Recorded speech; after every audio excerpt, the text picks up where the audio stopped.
Good evening, everyone, and thank you for joining us this Monday, October 10th, 2016.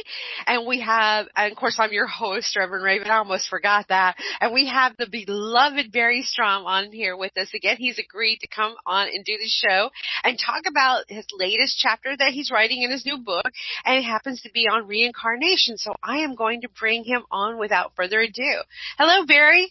Hello there. How you doing? I'm doing amazingly well. Thank you so much for agreeing to come on and talk with us again. Oh, I always love being on the show. I have Connie here with me, and we're going to talk. Who knows what's going to come out, but we're here. Yes, I told everybody, hi, Connie. Hi there, Sandy. How are you doing? Doing all right, thank you. How about you? Oh, I'm doing amazingly well. I'm tired, but I'm doing amazingly well. Sounds familiar. Well, you know, I thought I was a kid, right, last night, and I decided to go to a theme park and do all the haunted houses that they offered. And I'm not young anymore. I just realized that. Yeah. I try to stay away from haunted houses. They're way too scary for me. They might have ghosts in them. How can you say that when you have a haunted building right at your fingertips? Oh, I have a ghost standing here with me now, but that's beside the point. They aren't scary. Well, this was all fake, and it was all props and things. They did an amazing job. I'll have to give kudos to Busch Gardens and their creation. I love the art of it all. It was just absolutely gorgeous last night. That's cool. That's cool. You got by the storm all right? Yes. You know, of course, I'm over on the other side of Florida. I'm over Tampa, St. Petersburg area. Oh. Your daughters are over on the East Coast. Yeah, they're both in Jupiter. Yeah, in Jupiter, right. And so when they said the storm was going to hit Florida and all that, a group of us got together and put Florida into a bubble, and we put our energy, our vibration towards pushing the storm. You know, we knew it was going to come close to Florida, and that's what it did. It hovered about 50 miles off the shoreline all the way up. If you notice that, even North Carolina and all of them too. I think the Outer Banks might have got hit, but we were pushing that energy to keep that storm offshore so it didn't have a direct hit. You know, most people totally underestimate the power of prayer. It's the energy and power of prayer is absolutely beyond anything anybody can believe. Oh, it's amazing. So we got together, we did that, we were putting that energy and all that. And so your daughters are doing all right, right? They didn't have much damage? No, they were fine. They were fine. They wound up having margaritas and all the other stuff and no wind. A hurrication is what we call that. That's it. We have a granddaughter who is now in Utah in college, and she was a bit bummed that she was missing out on the hurricane party. Aw.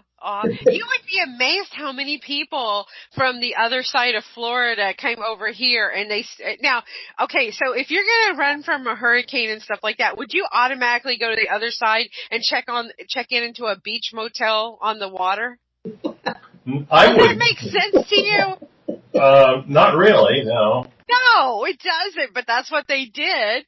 They all checked into all the beach motels over here and stuff like that, and it was crazy. I'll bet it was a hell of a party. It was, from what I understand. You know, my son works at the Trade Winds, and they were overbooked, and they were walking people and stuff like that. But I mean, he says, "Mom, you don't know how many cases of beer and tequila and all that stuff I brought into the hotel for these people." So. Oh yeah. No. It's amazing. It's amazing what people do. So, what's been going on in you guys' lives since you were last on here? Do share. I want all the dirty details. Not a whole lot. We went home for a little bit. Our home's actually in Park City. We went out there for a week to try to take care of some things at the home. Then we came back here. And we're just trying to get ready to get back into our pattern of channeling, trying to get some more information. My new book's almost finished. We looked at the final draft of that, so that went back to the publisher. That's the book on conspiracies. Right. And I'm about 3/4 finished with next book on aliens. Hopefully I get that done in the next month or so. We busy stay very little beavers. busy. I'm sorry? I said you're busy little beavers. Yes, we are. Yes, we are. And it's an incredible journey, and the guides certainly keep us busy. So I got to share something with you guys. The other day, I got to take home a 99-year-old man. I took a job, actually. I transport people that can no longer drive from one destination to another, okay? And I love it. It's totally amazing. So I got to take this 99-year-old man home Friday night from the American German Club to his home. And he's 99 years old. And I asked him what the key to longevity is, right? And he goes, well, I don't know, but I had a pretty hard life at the beginning, but then I changed my attitude towards life, and I've ended up being very happy with my family, my friends, and just living life to the fullest. Now, what do you guys think about that? It plays an incredible part. I mean, we both talk a lot about vibration and soul energy and everything, but if you can clear your mind and remove a lot of the negativities, I firmly believe it helps lead to a long life. I do too. I really do. I think it's about a balance, one, it's your attitude, and two, it's a balance of doing, whatever makes you feel happy. Yeah, I mean, Moose said one night that your life is what you project. If you project happiness, you'll be happy. If you project sadness, you'll be sad. And it's up to every individual. It's what you project in your lifetime. It's taken us a while to come around to that, but we're trying to be very positive in everything we do, and we find that the more we're trying to be positive, the more positive things happen to us. I totally agree with you. So the last time we spoke, you guys are in the process of selling your antique place in Pennsylvania. How's that going? Well, I think the ghosts here don't want us to sell, and I think they're ganging up on us. I've invited them all to come along home with us after we sell, but it doesn't seem to be helping. So, we're still looking for a buyer, but every time we communicate with our spirits, they're kind of on the upset side that we're trying to sell the place and leave them. It's crazy. It just is absolutely nuts. Tell her about your visit to the battlefield.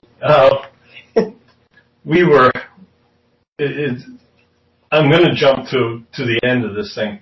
In my prior life, I actually fought at the Battle of Gettysburg. Wow. Yeah, and I fought second and third day as a Confederate over there, and I know the regiment I was in, and I've actually had multiple occurrences where where the soldiers I fought with have interacted with my present soul over there.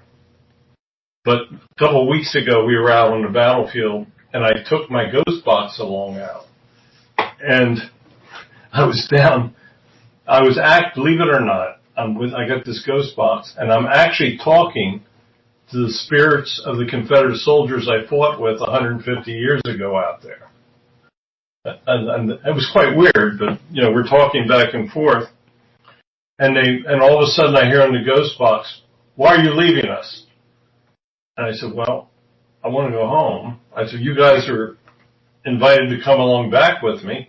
And, keep in mind at my age, it's not going to be too long till I'm back with you over on the other side. When I get over, I'll come on back." And all of a sudden, very loudly over the ghost box, I hear one of them yell at me, "Quitter." I mean, now here I am. I'm over in the battlefield, and the spirits over there know that I'm trying to sell my business 10 miles away and go home. Explain it. I can't. They knew everything that was going on in my life, even though they're still on the battlefield over there. And no, I'm not drinking tonight either. That's a true story. No, I totally believe you. I mean, wow, that is incredible. So they just don't want you to give up on your place there in Pennsylvania, and they want you to have your ties there. They still want my spirit presence to be able to come out, or I guess they come. They're probably coming over here to visit with me at times, and I don't realize. Of course. Yeah. Speaking of war veterans and of previous wars in the past, I have a gurney that sits out, and when I tell this story, I feel like I'm nuts, okay? So I'm going to share this live on air with everybody. But I was at a yard sale in Hendersonville, Tennessee, and Tennessee and Kentucky was some of the amazing battles happened, there, the Civil War too as well. But this has nothing to do with Civil War. This has to do with the Vietnam War, okay? So I bought this metal stainless steel gurney and stuff like that, and I felt like it was connected to me, and I started meditating on it, and I felt like I died on it in Vietnam, okay?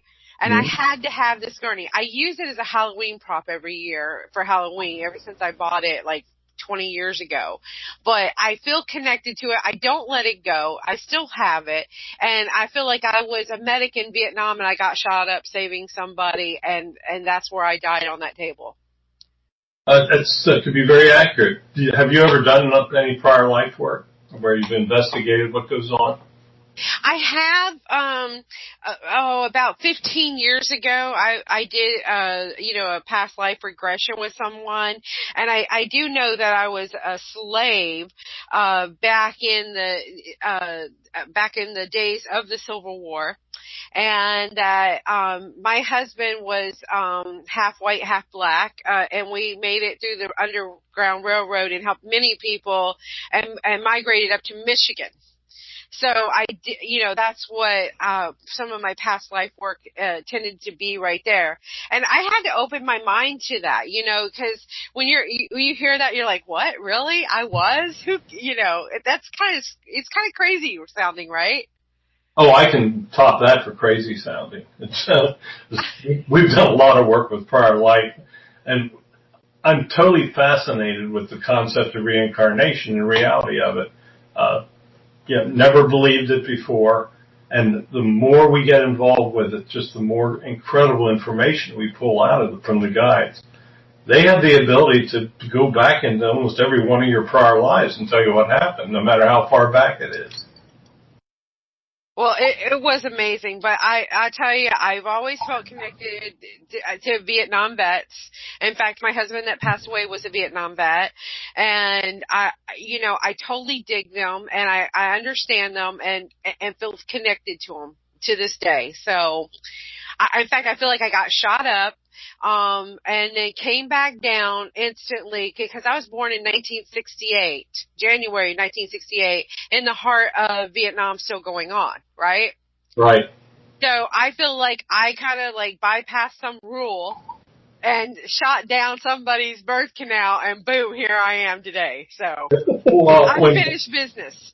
Well, actually, that makes a lot of sense, because when people die of a very traumatic death and sudden death like you would in war, quite often the guides will send you right back for it because your soul is so traumatic, what's happened to them, and then you would have trouble adjusting on the other side, that they send you right back for another reincarnation, and that would make a lot of sense.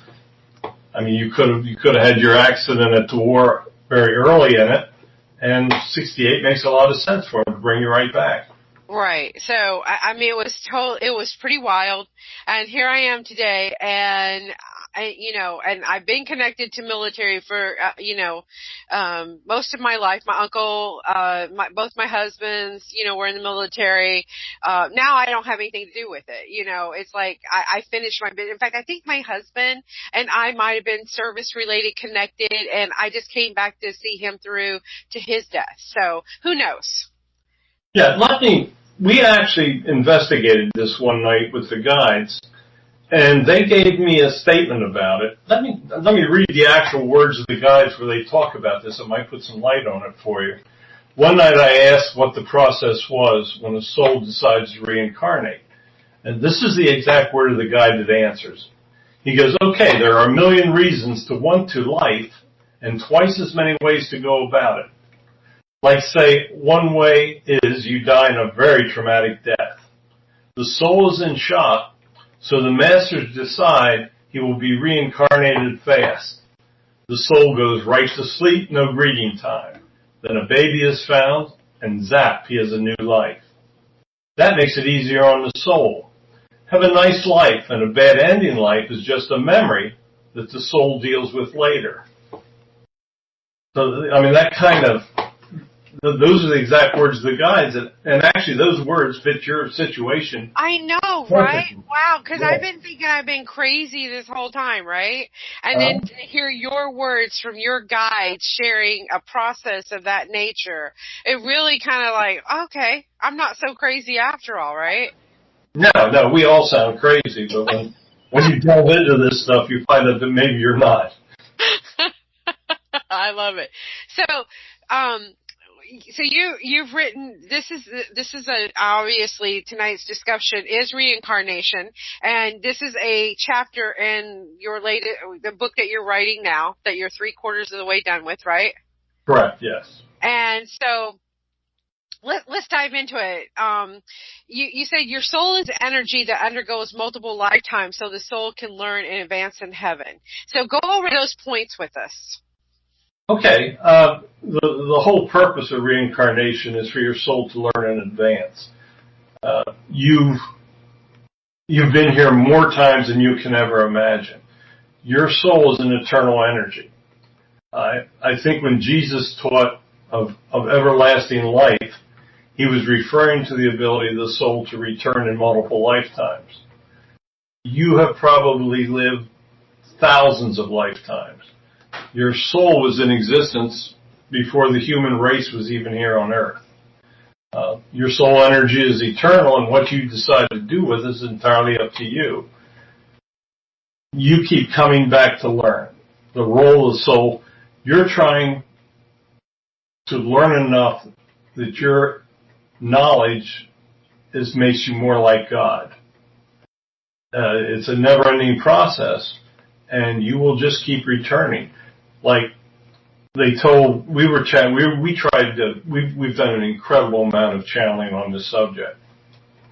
One night we asked them what Connie and my job is when we're on the other side. What do our souls do? They told us that when we're on the other side, we're actually guides. And our learning process continues as we work with, when we're past and we're on the other side of the veil, we actually act as guides and help humans to advance until we come up with a life plan and we come back again. We've been told that Connie and I have been together 6 or 7 different lifetimes. I believe that. Yeah, boy, I do too. There you go again. Yeah, I'm a saint. I figure when I'm on the other side, I'm Saint Barry. But, I love it. I'll let that one fly. Well, you think that I am. You must be Mother Mary. Something like that, yes. Well, Connie actually has Mother Teresa as one of her spiritual guides that she works with. So I've probably been a bit of a test through 7 lifetimes, and she needs all the help she can get. Men always feel like that, right? Yes, I find that to be true. Awesome. Oh, you guys are too funny.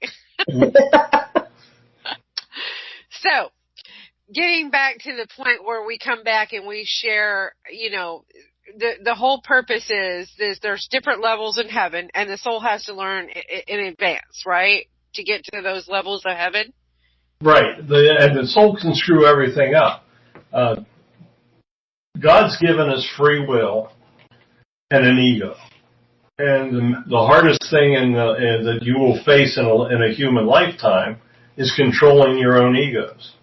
Your own ego can lead you to making decisions that can innumerably screw up multiple prior lifetimes. You may be very close to reaching the upper realm over on the other side. They send you back as a master, and your ego takes over, and you screw up, and it's almost like starting over again. So every lifetime is a building block. Right.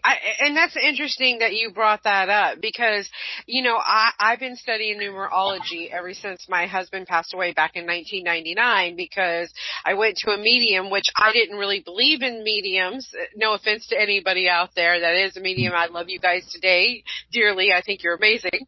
But I didn't at the time because I was Baptist, right? I finally picked one religion and stuck with Baptist, even though it used to irritate the living crap out of me at the time to go to a Baptist church and listen to those preachers talk and stuff like that. But I did it anyway. And they say, you don't talk to psychics, you don't talk to mediums, you don't try to find out your future, blah, blah, blah. But I went to this medium and the man said, oh, you have this gift. And I'm like, I don't have no gift. What are you kidding me?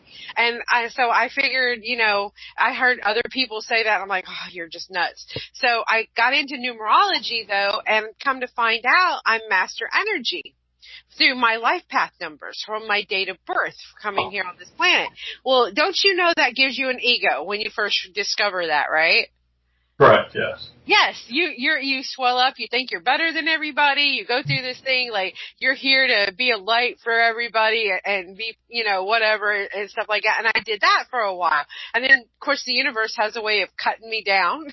Oh, yeah, well, they'll smack your butt for that. Yes, yes, and that happened. And then humility set in, right? Uh-huh. So here I am now begging for forgiveness to go for my mishaps for a couple of years of my life being the person that I thought the ego will run away with you. So that's really interesting that you brought that up and sharing with that. Have you had that experience yourself at all in this lifetime? Oh, absolutely. Absolutely. Early in life, I've got my educational background. I've got a civil engineering license, a business degree. I have a minor in statistics, also a minor in geology, and I was actually CEO of a company for quite a while. And that'll give you an ego problem. If you got 400 people working for you, and you manage to advance through the work thing, and yeah, it's all something you've got to get control of. And I realized that I did not want to have the control over other people's lives like I had as managing a business. I didn't want to have to lay people off. I didn't want to have total control of their life plans. And I just walked away from it. And at this point, the guide started leading me into what I'm doing now. Keep in mind, I never even believed in ghosts until I was about 60 years old. Right. I had a karma path, and the guides laid the foundation for what I needed to follow that path later. And my one regret is that I can't. It's so late in life that they're bringing this to me, but I probably had to be an old fart to do this at this point. I wish we could have done this earlier in life, but I'm trying to make the most of it, and I've got some time left, and I want to use this gift for everything I can use it for. They're communicating with us freely. They're giving me a lot of information. In 5 years, I basically have written 5 books, and it's an incredible path that Connie and I are now on, and I feel that we've got an awful lot more to do with it, and I hope the health and everything lasts, and I think with the guides behind us, it will. Oh, yes. I feel that for you, too. So, I know you guys channel Moo, and he helps you with some of the stuff that you write about in the book and everything like that. Has Moo ever talked about his ego and what he's experienced, or is he already transcended ego? He's pretty much transcended ego. He's very, very advanced. He's been around a long time. He talks about reincarnating as a human like 10,000 years ago, when the human race was very young. Oh, wow. Yeah, he's lived some very long lifetimes on advanced planets. And the one thing that he talks about all the time is the universality of the God that we worship. Even though his planet is on the far side of the Milky Way, his people worship the same God that we do. And the similarities are incredibly similar. It's the more you learn, the more you know that how little of your life is probably in your own hands. Right. A lot of it is guided. I wonder how many heavens are out there. One. Just one. Yep. Each God has a heaven, and heaven is all around us here on earth. And apparently, the souls come back. If they're going to reincarnate, they come to our heaven, and even though they're going to come back on another planet, I think they come here. Wow. I could be wrong on that one, but I think that's how it works. Right. Well, I know reading in a previous chapter in the book that you're writing now, he talks about the different levels and how we're striving for godlike state, and we achieve that, and then there's gods for those, a god for those godlike states. Yes, apparently what he says is that each of our galaxies, and apparently there's billions of them, that each galaxy has its own god, and that there's actually a hierarchy of gods, and they wind up with this all-powerful triumvirate of gods that control the universe as such. And I mean, he speaks that your soul can actually advance to the point that you can become a god. Right. And see how it works out for you. It might not be what you want. The other side must be absolutely incredible. It's just, in some instances, I'm really, really anxious to see what it's like. I'm not rushing into it, but when I go over to the other side, I think it's going to be an incredible experience just to see everything that they told us and to be able to visualize it and to meet the guides that we worked with through this life, and to meet the other spirits. And I just think it's going to be an incredible experience over there. And so you wrote this chapter on reincarnation because of all this that you've learned from Mu, right? Mu and some of the other guides. Some of the other guides, okay. And they told you the statement that Jesus taught reincarnation to his apostles in the Lost Gospel. That's correct. Jesus had his own gospel that was rejected by Constantine because it wasn't politically correct. Political correctness is not a new concept that we're trying to live with today.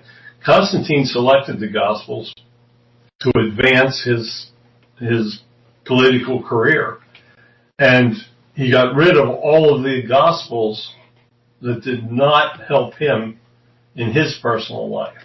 Jesus had written a gospel, and Constantine actually rejected the gospel of Jesus because in it he taught reincarnation. He spoke of aliens as other beings, and basically he got rid of all the Gnostic gospels. And within 100 years of the selection of the books of the Bible, it was punishable by death to even speak of the Gnostic gospels that were eliminated. Wow. And yet, I think they found some of those, of the lost gospel, but they're hidden, right, to this day? Yeah, there's been a couple finds. The Gospel of Mary Magdalene has been found, but there's about half of it missing.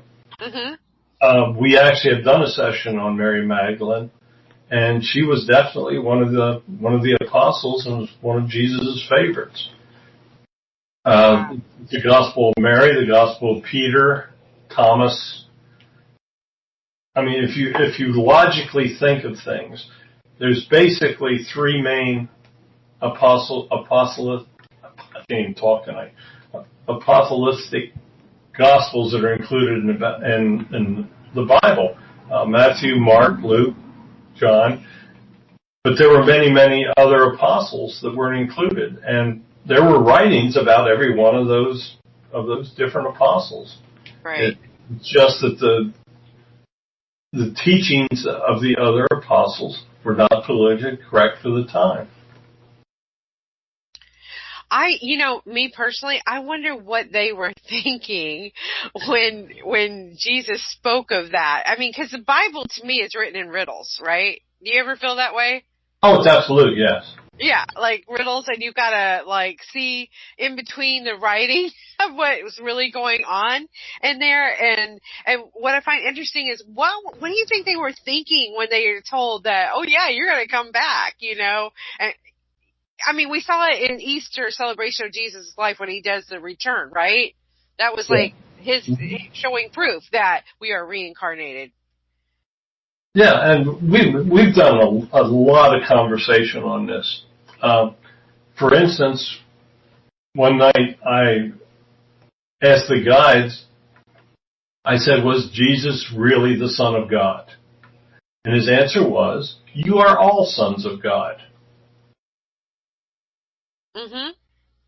What the differentiation is, Jesus was the Son of God, but he was sent to us to be this incredible teacher. He was this highly advanced soul that is the Son of God that was sent to us. The inference is that every human soul has the ability to advance to be a great teacher.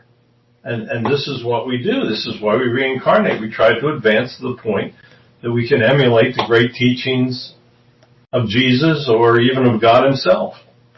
Right. And I get from one of your points that, you shared with me is that we're all everlasting energy. That is correct. That's what he came here to share with us, to remind us that we're all everlasting life and our soul energy just keeps on going and going and going. Kind of like the Energizer Bunny, right? That's correct. It was the teaching of everlasting life was redirected. The organized religion used the teaching of a single everlasting life to create the fear that if you failed in this lifetime, you wouldn't have another shot at it. But that's not true. Failure is part of a learning process. You're sent back, some lifetimes you're sent back to fail so that you can learn what your soul can learn what it feels like. And failure is not going to ever affect the concept of the everlasting soul. One night I asked the guide if it's possible that you lead a lifetime as that of a non-believer. That if you're a non-believer, will your soul go to heaven? And they said, absolutely. It's important that you live the life of a non-believer so that your soul can understand it, can understand what it is like not to believe in God. So it's the concept of learning, of soul learning, is incredibly complex, and it's never ending. Right. That's why you make the statement about we carry a book of life in our brains that defines our life, right? That's correct. When we talk to the guides, they actually have the ability to read the energy of your book of life.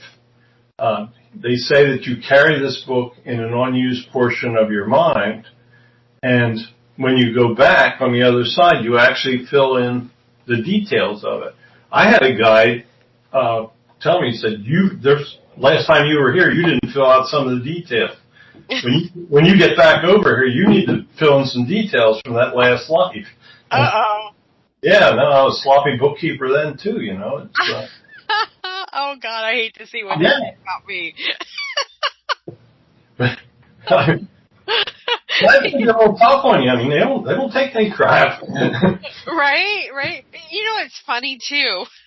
Is this lifetime, like, I have this one friend, and I love her to death, and she's always telling me that I need to document. Mm-hmm. And I think it might be the guide trying to talk to her to tell me, you need to take better record, you need to do this for your own self. Yeah, and they told me another interesting thing one night. We were doing prior life stuff, and the guy told me, he said, we are not reading your book of life. We are actually observing your prior lifetimes. That they actually have the ability, because it's a timeless dimension over there, mm-hmm. that they can access this energy field and actually see the prior life that you were living. Oh, it's crazy. It's the more you learn, the more complex and the more of a miracle it becomes. No, you know what though? I kind of get it though. I can understand that. Like, and too, in meditation, when they teach you meditation and to breathe and to empty the mind and all that, aren't we just being an observer of what's going on around us at that point, just like they are? You're attempting to reach that state, yeah. Yeah. Yeah, it's really interesting. So, you channeled some of the guides and they made some statements to you guys recently. And one of them is, I'm going to read this. It says, okay, there are millions of reasons to want to live or want to life and twice as many ways to go about it. Like, say one way you die a very traumatic death, the soul's in shock. So we just talked about that earlier when I was talking about me. So that's kind of weird that I brought that up into this conversation when it's right here in black and white what they said to you too. And that's happened to a lot of people, right? They go on to say, yeah. Do you really think it's a coincidence that I put, out of all the hundreds of hours of notes that I have, that I pulled that statement out? No, I believe I wanted to nail it in my brain, because every time I say that statement, I share that. People always want to know, well, let's hear a little bit about your life. And I tell them about me being in Vietnam vet and stuff. And they look at me like I'm plumb ass crazy, right? Like, what are you? Oh, yeah. Well, there's another little thing. Your soul can have a split life. Your soul can be present in two bodies at the same time. I mean, wow. It just gets more complicated and complicated. And soul energy can actually expand into two bodies. Now, before we come back down here, now in a situation like this, I don't know if you have time to do this, like where I died traumatic death and then I was, then I shot back down here in 1968 January and I'm reborn again, right? Right. But do you have some kind of written agreement or a contract or things that do you make a list of things you're going to do while you're down here when you come back to reincarnate it, and can you change it while you're here? Yeah, you come in with a very detailed life plan. It's a very complex process for you to actually come back. I'll read another statement where they tried to explain what goes on. Okay. One night I asked the guide, I said, is how you die predetermined? And he starts to go into detail, and he says, okay, life is a matter of vast planning on your part and a roll of the dice on karma's part. We spend a lot of time planning our life. We worry about everything. We spend time making sure everything fits into place. We check, we double and triple check, and then we hand it over to our personal guides, the finders of God, to make sure everything happens and when it should. And then life takes hold of it and shreds it to pieces. So that's, you do all this planning, you send it to your master guide, and then when you get over here, basically all hell breaks loose. And it's up to you to attempt to follow that path. Right. But there's going to be things that happen to us along the way that weren't planned. Many, many, many things will happen to you. And it's just because it just is. It's not predetermined. It's not, it's not thrown at you. It's just, it is what it is. That's correct. You know what you want to accomplish. And then all the circumstances over here come together that you have to sort out, and you do your best, and you attempt to come to your karma path. Most people live a life without even understanding that they have this path that's been predefined for them. Your guides try to speak to you, but many, many people ignore it and don't pay any attention to these little messages that you get. I never ever realized everything that went into what you do until I started to be able to communicate with the spirits and the guides, and they started to lay out and explain things to me. I mean, as I've done this probably over 400 hours now, and the more they explain, the more I realize I don't understand it. Wow. I wonder if we'll ever understand it all.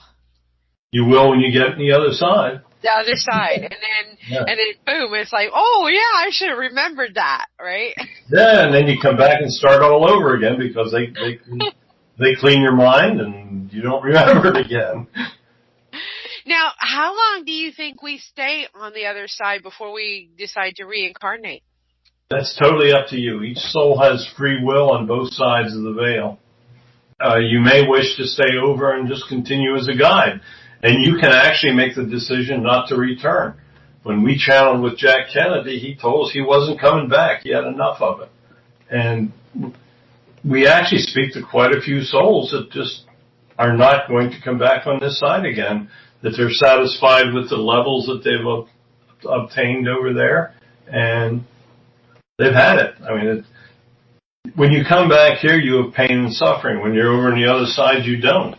Mm-hmm. So it's a big decision to come back. Right, and numerology, you look at life like on like a U shape. So on the left-hand side of the U, you got 1 through 9, which is basic numbers of numerology. On the right-hand side of the U, you got 11, 22, 33, 44, all derivatives of 11. And Jesus Christ and Buddha and all of those great teachers that were on this planet all vibrated at a 33 vibration, right? And they've only been here, according to what we're taught in numerology, one time. All right? Now, I'm sure they've been here many lifetimes, but for them, that was it right there, just one time. So once you pass and you've come here many times, according to your life path number, and you've hit 33, and you go on beyond, like I'm a 4711.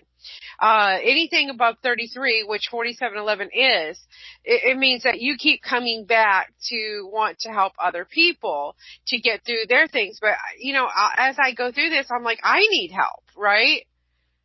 Mm-hmm. In all of this too as well. So it's amazing, to be able to have the strength, because once you pass 33, according to numerology, and that was written by some man, Pythagoras and the mathematics and all that stuff and people over the years, with the pain and suffering we go through, why do you think we keep coming back here?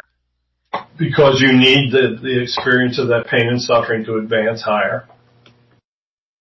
It makes me weep, though. Yeah, no crap.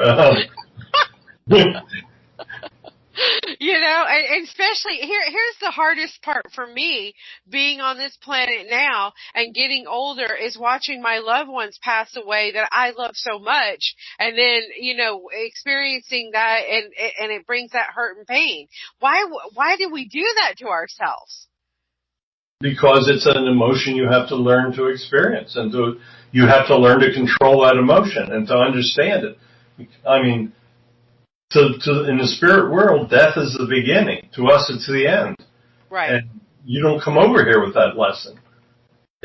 You have to strive to educate yourself in the world around you. You have to attempt to put more love into your life, and you have to raise, as we all talk about, you have to learn how to raise that vibration.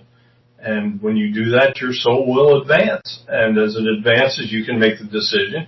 You can decide not to come back. You can remain over there and act as a teacher guide. You can advance your soul through teaching others without coming back. There's a world of options available to you. Right. Now, how many times do you think you've been on this planet? Probably 100,000. 100,000?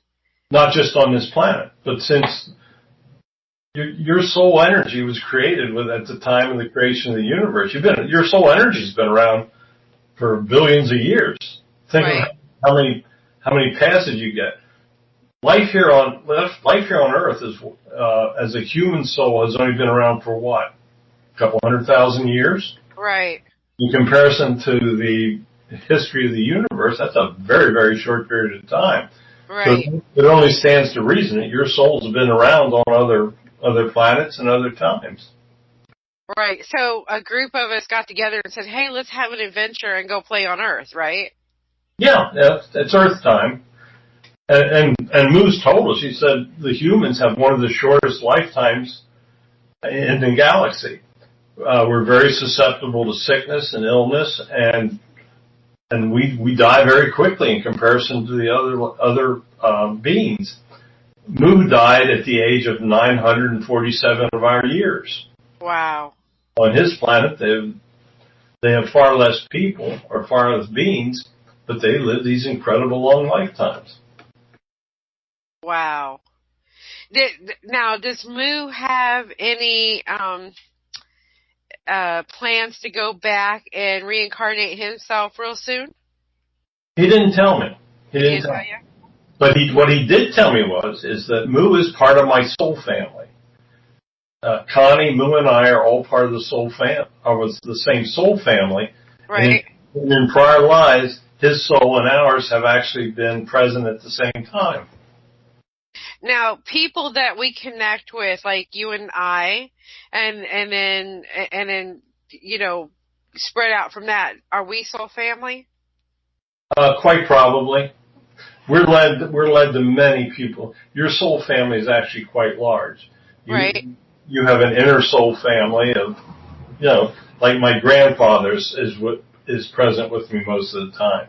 Mm-hmm. With Connie, her prior life brother Bert is with her all the time, and she can communicate with him whenever she likes to. You have an inner group, you have an outer group, and then you also have souls that you have interacted to but aren't technically part of your soul family. But those people don't usually stay in your life very long, right? No, but believe it or not. You're going to throw me a curveball. Okay, let's go for it. I'm going to throw you a real curveball. And this one even astonished me. We did 3 different sessions with General George Patton, and we wrote his story in my upcoming book, and he was involved with a terrible conspiracy. His death was nothing like what people believe it is. Mm-hmm. And over 3 sessions, he told us his story. But at the end of, I think it was the first session, I told him, I said, General, I would love to thank you for coming forward and let us speaking with you. And his answer was, son, I selected you. And I'm trying to think, whoa, why would this guy come, this famous, one of our greatest souls over there ever come forward and want to waste his time talking to me? So, a couple nights later, we get on the channeling board, and I asked the guide, I said, why did he say that? And the answer was, because your souls have crossed multiple times in the past. Wow. I said, is he a member of my soul family? And he said, no, but you have been together. Your souls have crossed in 5 different lifetimes. Wow. So I said, when were we together? And I was told in 100 AD that the soul of General Patton and myself were brothers, and we fought in an army together. In a later lifetime, he was an uncle of mine. But it was spread out through all these years, so he's not considered part of my immediate soul family. Right. But for some reason, the soul realized that we'd been together and that my karma path was writing and telling these stories, and he sought me out to give me the information of what happened to him so that I can publish it and try to find his soul justice today. So, believe me, there's an awful lot goes on over there that none of us truly understand. I want to dive into Connie's past here in just a second, but what about animals? Do you think they keep coming back to us too? Absolutely. We all have an animal soul family as well. You have animal souls that belong to you, that follow you, and repeatedly come back to you. And we've just gone through that process, and we've actually done a lot of channeling with animals some of which have been in our soul family, and they all intend to come back. Some have come back for us, and we have one dog that's a member of our soul family that's supposed to return to us next year. Aw, just like Brody, huh? Yeah. Bodhi is an incredible example of an animal's ability to reincarnate. We lost Bodhi 1 about 8 years ago. He was a registered tongue. We had him. He was 15 when we had to let him go, and just an incredible animal. I mean, he was part of the family, and in fact, I kind of envisioned that I did not want any more pets because I did not want to go through the grief again of losing him. Mm-hmm. So we started to realize that we could keep with animal souls, 4 or 5 years ago.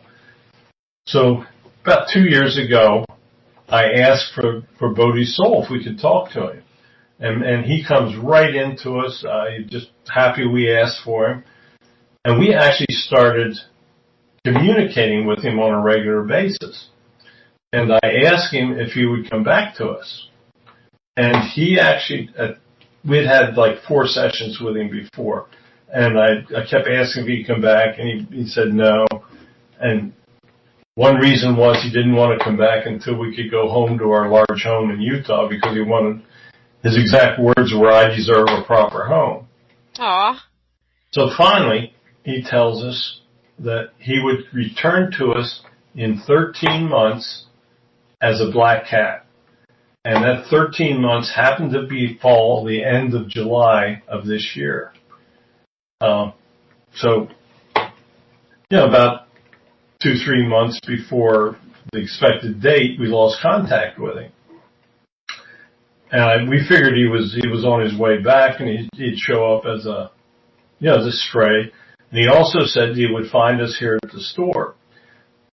We work with a girl named Donna that's psychic, and it takes 3 of us to do the board. So usually it's Donna and I on the board. Connie takes notes, or we switch off. Right. So it's July of 2016, and Donna is in Baltimore, and her father is buried in a cemetery down in Baltimore. And she is down there, and she's working on cleaning her father's grave, putting flowers on it. And she goes over to the caretaker building, and the women that are there, she said, "Would you like to have some kittens? We have some kittens." And Donna says, "No, I've got pets." She doesn't think anything about it. And she said, "I'd like to see them." And she walks over, and this little black kitten comes out and looks right at her. Looks at her and goes back under the porch. Donna doesn't think a whole lot out. So the next week she's back here at the store, and we're channeling. And I asked the guide, I said, "Is Bodhi back yet?" And all of a sudden Donna goes, "Oh my God, I've seen him and I know where he is." And oh my goodness. I asked the guide, and I said, "Has Donna seen Bodhi?" "Yes." This little black kitten that walked out and found her 100 miles away in Baltimore turns out to be our little Bodhi that's returned to us. So we go down to pick him up, and we go to the building, Connie and I, and this little black kitten comes out, looks right at Connie like he understands, "Hi there, welcome, I'm back." Looks at her, goes back under the porch, and there is no way he's coming back out. We tried to bribe him with food, and this is a feral cat that won't come out for food. Uh-huh. We couldn't get him. We had to come back up.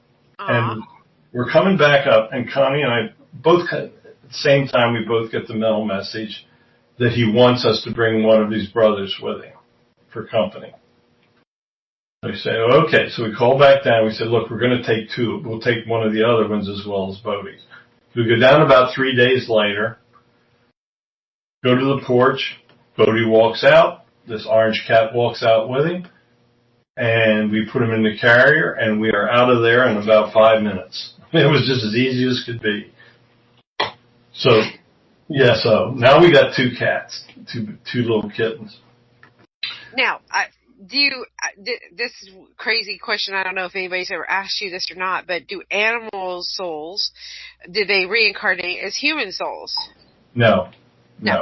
Dogs can come as cats, and here's how we get the proof of that. So we've got this orange cat, and we're trying to figure out a name for it. We can't figure out a name.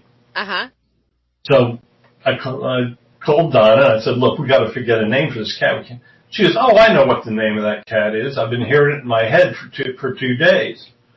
And I said, well, would you mind telling me what name you're hearing? And she says, oh, I'm hearing Ginger.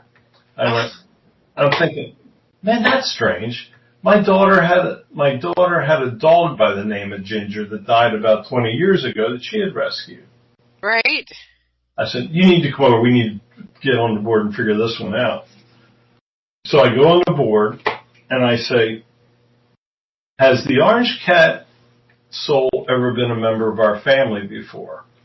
And the guide spells out yes. And I say, what was its name when it was with us before? And it spells out Ginger. Oh my gosh.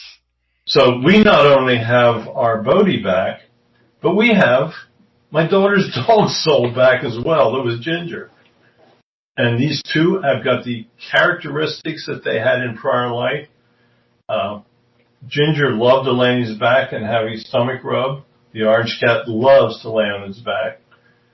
When Ginger was a dog, she loved to play frisbee and bring things back.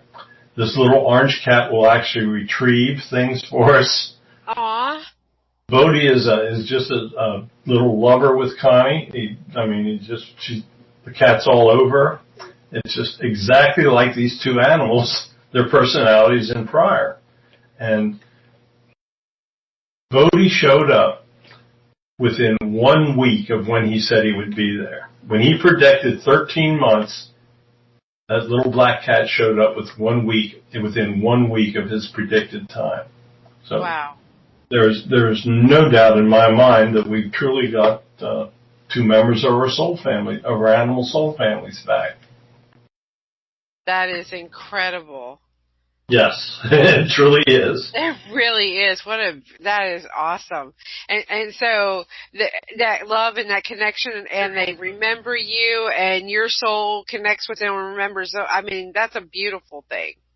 Oh yeah, and they're intelligent. They're two of the most intelligent little animals for cats that I've ever worked with. Aww. They are so close. They are actually inseparable. We've had them now, I guess, for 3 months, so they're starting to get a little size onto them. But they're incredible pets. They're just wonderful little animals. They're gifts of God. Oh, that is I just feel so blessed hearing that, because that's nice to know. Because just a quick point with me, and she's passed over, but I had a dog named Mandy, right? I'm a big Barry Manilow fan, so I named my dog Mandy. But the funny thing is, she wasn't my dog. She belonged to this lady that lived in the same community I did down in Fort Lauderdale back in 2000. And I was walking one day and I said, oh, look, the little Jack Russell Terrier, right? And I went to go pet her and stuff. And this dog looked at me like she was supposed to be going home with me. Well, the lady that owned the dog told me that the dog was too rambunctious for her and she couldn't handle it, and she was going to take it to the shelter. So I said, don't take it to the shelter. I'll take it, and stuff. And all she wanted to do was get another cat. So I went to the shelter and got her a cat. And then it was amazing how this dog, this little puppy, and I bonded so quickly. Like I knew her from somewhere before. It was beautiful running into her like that, and got to share 9 years of her life before she passed away. Oh, it's incredible how these animal souls have utterly. Can you imagine those two souls getting together on the other side, making this plan to come back together? They're born in Baltimore, about 100 miles from the store. They come into contact with a psychic that I'm working with, and we wind up picking them up and bringing them home. It's just, every time I tell the story, I have trouble believing it. Oh, I tell you. So, Connie. Yes. What do you remember about your past lives? I only know what I've been told. None of it is, I've never had any of those deja vu things like a lot of people do, like you obviously have. Uh-huh. But, with my brother Bert, he introduced himself to me here at the store one night. We had guests for a session, and the one lady was particularly sensitive. And I had a ghost box in my hand, and I was walking them through the store because we had some haunted portraits in here. And all of a sudden, I felt very cold and tingly down my back. And I said, "Oh, I must have company." And the sensitive lady said, "Yeah, you do. There's a man standing behind you." Well, at that time, I had heard Bert's name over the ghost box, but he had never said anything more than his name. But we had communicated with one of Barry's prior life buddies named Jeff. So I said, "Oh, is that Jeff?" And I hear no. And I said, "Oh, well, if you aren't Jeff, who are you?" He says, "Bert." I said, "Oh, Bert, are you my buddy?" And he said, "Yep." Okay, that's cool. And I got to thinking, for the last 3 days, as we were leaving the shop, the computer in our office would be turned on. And no one else had turned it on because we didn't use that one anymore. I said, "Bert, you been turning that computer on?" He said, "Yep." I said, "Okay." So I went on about my business with our guests. The next day I'm sitting with my laptop on my lap, and all of a sudden the screen started to go in circles. You know, the picture on the screen. I thought, what the heck? I didn't touch anything. So, "Oh, Bert, are you messing with my computer?" And it immediately stopped. So after that, I decided I wanted to know a little more about Bert. So I got a pendulum. I communicate with the pendulum with him. It's, you know, you got a yes and no, and he'll kind of go halfway between a yes and a no, which means, maybe yeah, maybe no. Mm-hmm. And I always thank him for communicating with me. Then he'll make it go in a circle to say, "You're welcome." So using that pendulum, I found out from him that our family lived back in the early 1800s. Our family went from this area out on the Oregon Trail. And while we were on the Oregon Trail, our parents were killed by Indians. And we were scattered about, so we weren't together anymore after that. But that we had a prior life. We also had a sister. Her name was Helen Connolly. And so now we know that Bert's name was Connolly. Actually, she told us that on a channeling board later, because old Bert won't talk on the channeling board for some reason. But I'm losing track of myself here now. Anyway, I found out through that some friends I have in this life were actually part of our family back then. And the family that taught us how to use the board, introduced us to the channeling board, was part of our family. Mm-hmm. And a woman that I had met back in 2005, I guess, I felt from the time that we met, we clicked immediately, and I thought we were meant to meet. Well, come to find out, we were meant to meet because she was one of our sisters. Oh. Yeah. Wow, that is chilling. It's actually, I think it's kind of cool because Bert hangs with me. Like I drive up to Harrisburg once a month to get my hair done, and there's this one place where I have to make a left-hand turn with no traffic light, and there's a hill on the one side. So I don't like making left-hand turns with no traffic lights. But right. Bert always sees to it that when I get to that spot, there's no traffic coming. I can just get out with no problem. Aw. Yeah. So he looks out for me, and lately my husband, who's getting very sensitive, has noticed that Bert joins us when we go out to dinner in the evenings. So wow. I said something about, he feels I need someone to watch over me and keep me out of trouble, and he said something to the effect that, yes, that's exactly right. No, he said, hell yes. I love okay, go ahead, tell the whole thing. I truly have this sense of well-being, and I've had it this long before I knew that Bert was hanging out with me. I just kind of feel like there's this protection around me. And that's why I can be outgoing, and that's why the guys around here call me Bubbles, because I bubble and talk to people a lot. And I think that's why. I think I I'm feeling his protection. Aw, that's so beautiful. It is. I think it's neat. Thank you so much for sharing that with. I mean, by sharing that, you're allowing other people to open up and share what they, might be feeling or haven't yet become to terms to. You know what I'm saying?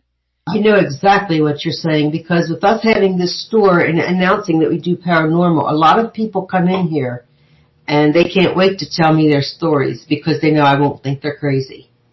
Right. There are a lot more people out there who have had experiences and who are true believers than any non-believer would ever want to think. Exactly. So what's the most shocking thing you guys encountered doing the channeling board on the topic of reincarnation that's mind-blowing? Reincarnation, I can tell you what the most amazing thing that ever happened to me on the board was. Okay. The presence of the Holy Mother coming in. Yeah. Oh my God. Yeah, that was, let's just say, mind-blowing. We had a guest come in. Her son is very, very sick. Has had multiple operations, has to go into the Hershey Medical Center on a monthly basis. And she was seeing these light symbols and didn't understand what they were. So she comes in to us to ask what these symbols are. So we're on the board, and the guides are attempting to answer all of her questions. And all of a sudden, you could just feel this energy change. And I had another woman on the class with me, and both of us, we just started to have tears coming down our face from this energy. And the message is spelled out, I want you to know that I am always with you. Aww. And that was the end of it. And the guides, I asked the guides, I said, did you know she was coming? And the guy said, yes, we prepared to wait for her tonight. Oh, and man. She had arranged for this woman to come in because Mary wanted this woman to know that she had felt the same suffering of her own son that this woman was feeling at the present time. And that Mary is always with those women that suffer for the losses and the suffering of their sons. But it was an absolutely incredible feeling. I mean, I've never felt anything like that with energy before, and it just took your breath away. Oh, you guys just remind me of this lady that I took from the nursing home where her son is, who's 45 years of age, and he's not doing so well. And she's already lost one daughter already. And I was taking her back to her facility herself, and I could feel the pain around her. But I let her talk, even though we had a language barrier. She speaks Spanish, and my Spanish is not so good, right? Neither is my English, though. So, anyway, I can feel without the language barrier, I can feel the energy and the heaviness of her, in the car and stuff like that. And all I kept saying is that you're loved and you're not alone, to her the best way I could without making light of the situation, because I know the pain that she's in. And that brings me the question you bring up about losing a child. That has got to be the most horrific energy transformation that we experience here on this planet. That's what I've always thought. Yeah, I can't imagine it. It's just... Right? To me, that would be unimaginable grief. And you can feel it. You can feel it with this lady. And I told her, I said, I'm praying. Her name was Isabel. Her son's name is Hugo. And I told her, I'm sending them energy. I hope his life can, turn around, or his pain and suffering end soon. One of the two. So she can move on with her life. But she feels stuck, and you could feel that. You ever been about a presence where people feel stuck? Oh, yeah, absolutely. We have people come to us looking for guidance that are in that exact same position. And what kind of, what do you guys say to them? I mean, I don't know what to say other than, you're not alone in this, but I mean, that's kind of, condescending, isn't it? Or it's almost on, you're dealing with something that is unimaginable. What we do is we simply try to connect them with their own guides. Mm-hmm. And let their master guides try to explain what is going on and what is happening to them. You have to be incredibly careful when you're doing what we're doing, where you're in a position that you can totally influence people's lives. Right. And to us, it's an incredible responsibility. It is. And we try to be so careful about what we say and absolutely only pass on information that we feel is correct. Sometimes they'll have spirit family members come in and try to give information that is comforting, but that you feel is not correct. And you got to sort through all that. We've really tried to only deal with people that have major problems. Mm-hmm. A lot of it's a responsibility that I just, in many instances, don't want to share, that I don't feel I'm capable of sharing with them. Right. It's really, but the thing is when, you're put in that situation, and I'm sure I'm put in that situation. There's no accident with those people that I take around every day. No. The calls that I get. And usually I seem to get some pretty hard cases that I've got to transport some people. And I don't even feel like I'm working. I feel like I'm being a service. And it's incredible, this new thing that I've got going on with being able to help another human being, not only just transporting them, but I'm actually sitting there listening to them. Some of these people don't have anybody to talk to. You and I are lucky, right? You got Connie, I've got my family. We got great friends and family and stuff like that, and we're being a service. But some of these people I take, they don't have anybody coming to visit them at all. It's really sad. And it is a big responsibility when you get put into a position like this. It's a huge responsibility. I'm finding, as what little abilities I have are advancing, I'm gaining the ability to repeat words that are put into my head for these people. Mm-hmm. I can kind of go into a light trance and repeat some of this stuff that comes in. Mm-hmm. But I'm really weighed down by the responsibility that comes with it. I can't tell you how nervous I am that I'm passing on proper messages. Right. No, I totally understand that, because it affects their feelings.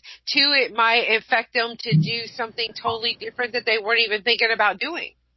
Oh, absolutely. Now, we had a person sent to us we've had several people that are contemplating suicide that we could read what was going on, and we got messages that we actually stopped them from what they were planning on doing.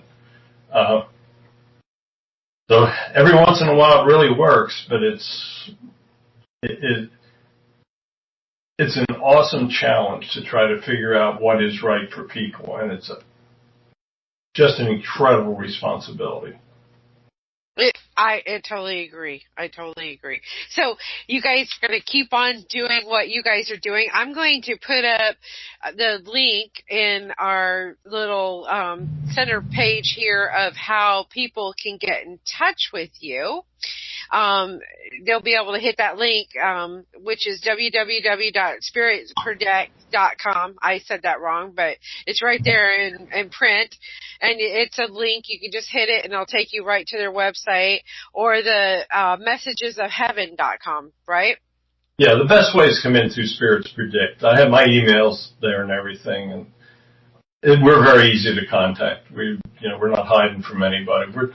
We're here to try to help people, and most of what we do is we do without any charge, and it's the path we're on, and we're trying to make it work. And we've got some ideas for the future we're thinking about trying to do some Skype channeling sessions with people. We've had very good luck with people coming in on Skype where we can see them and let them ask the questions.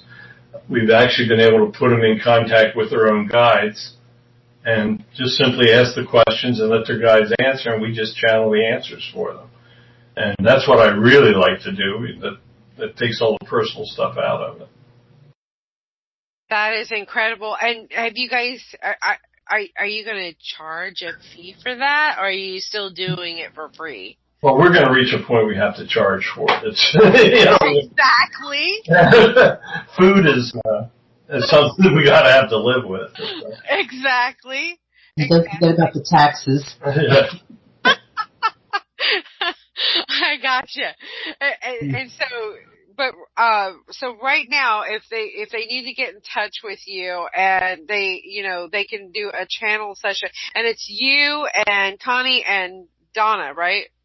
Yeah, usually it's Connie and I can do it, but the person's going to have to take their own notes. The problem is when you get an extended message, it's hard to interpret the letters sometimes.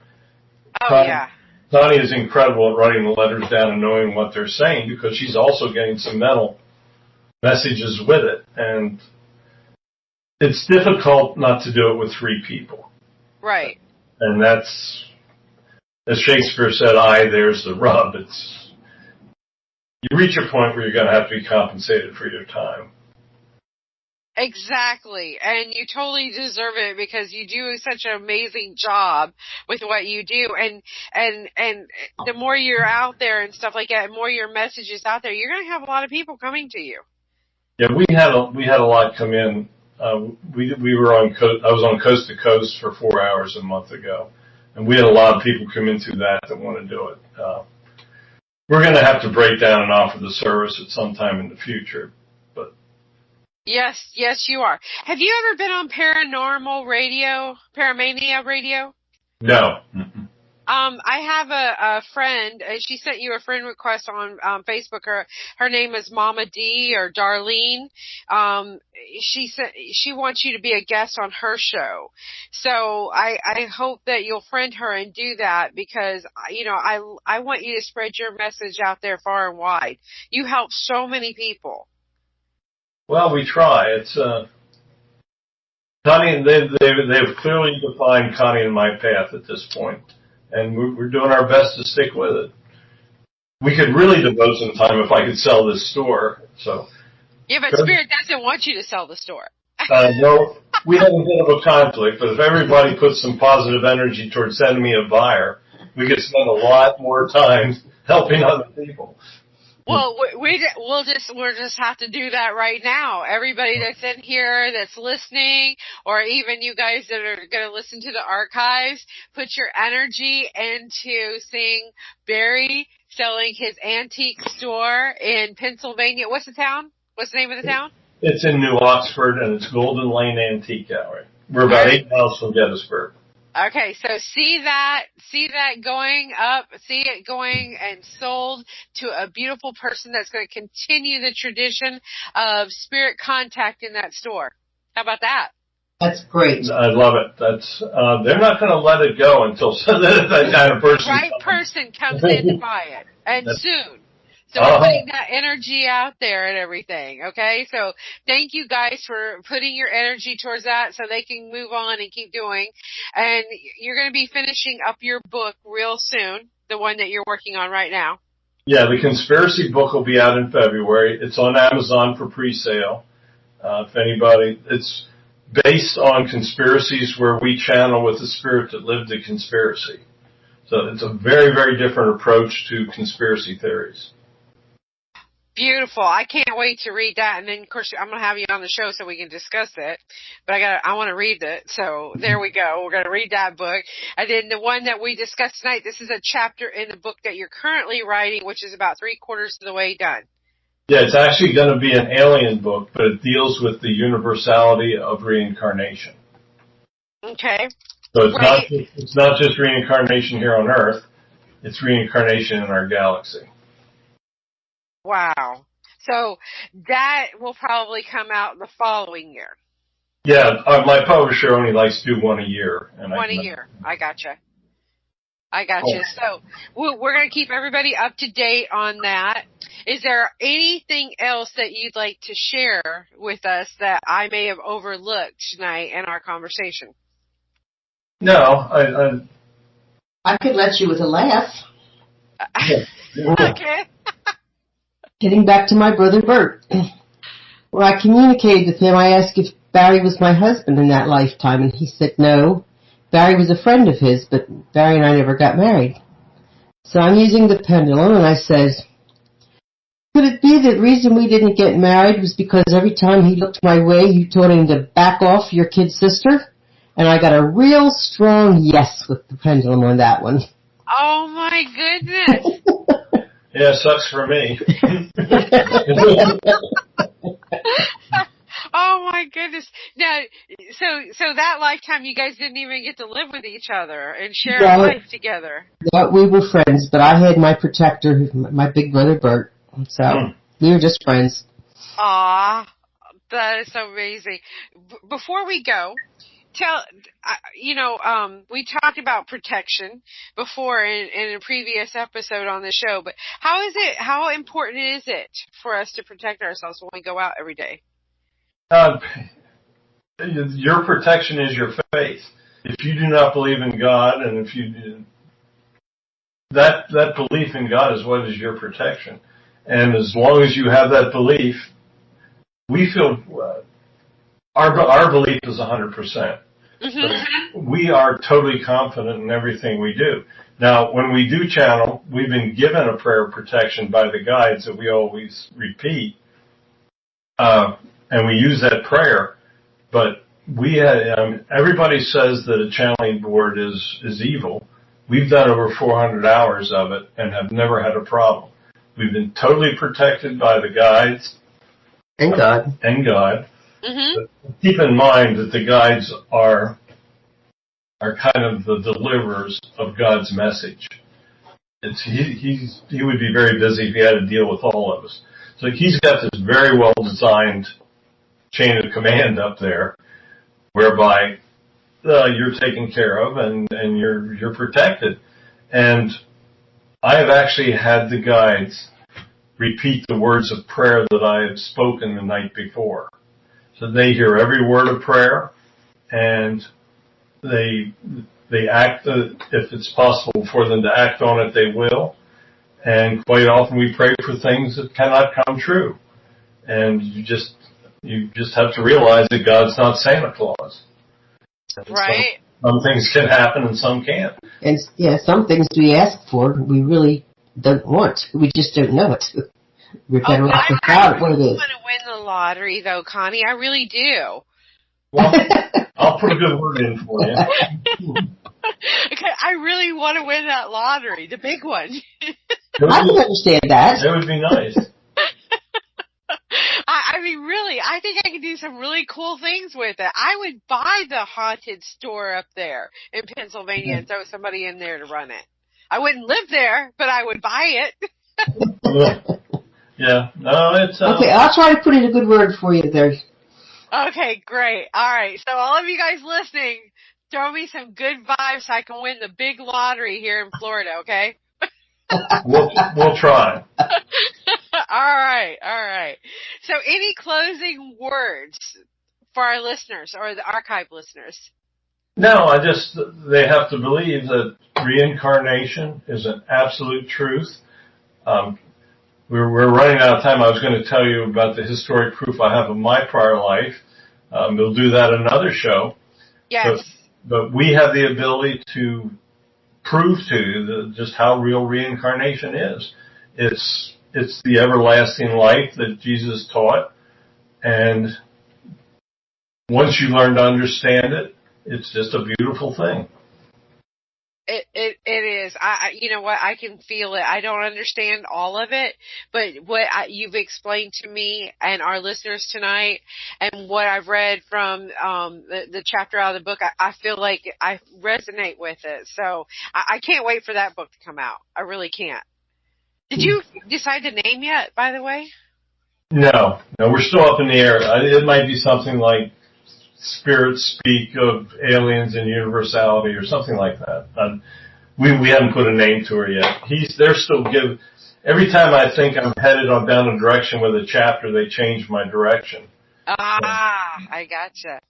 So when they decide, and actually when I come down to the end of a book, I ask the guides what I should name it. And so we'll figure it out one of these days when they're ready to tell me. When they're ready to tell you. Well, you know what? Thank you both for coming on here and playing with me tonight. I really love it. I feel like you're a part of my family, so. No, we enjoy coming on. If we didn't enjoy it, we wouldn't be here. I know, and I'm so appreciative of you both every time. And every time it's a very interesting topic that we talk about. I love it when you guys do come on here and do the channel board. So, I mean, you know, anytime you want to be on here, you are my guest. Anytime, because I love playing. Okay. Thank you. We enjoy being with you. We'll take you up on that. All right. So, everyone, again, right here, if you're listening to the archives or you're here right now, you can click on either one of those links, especially the spiritsdirect.com. That'll get you quicker, and you can check out the information there. It's a beautifully done website. If you need to get in touch with them, you can email them directly, or there's a contact button on the website where you can get in touch with them. And thank you guys for coming out and listening to the show tonight and being a part of it. You know, I feel blessed that you guys were here, and I feel blessed to have both you and Connie on here tonight. So thank you very much. Well, thank you for having us. Yes, anytime. All right. Well, you guys have a wonderful evening, and we're going to end the show. Good night, everyone. Night. Night. Bye-bye.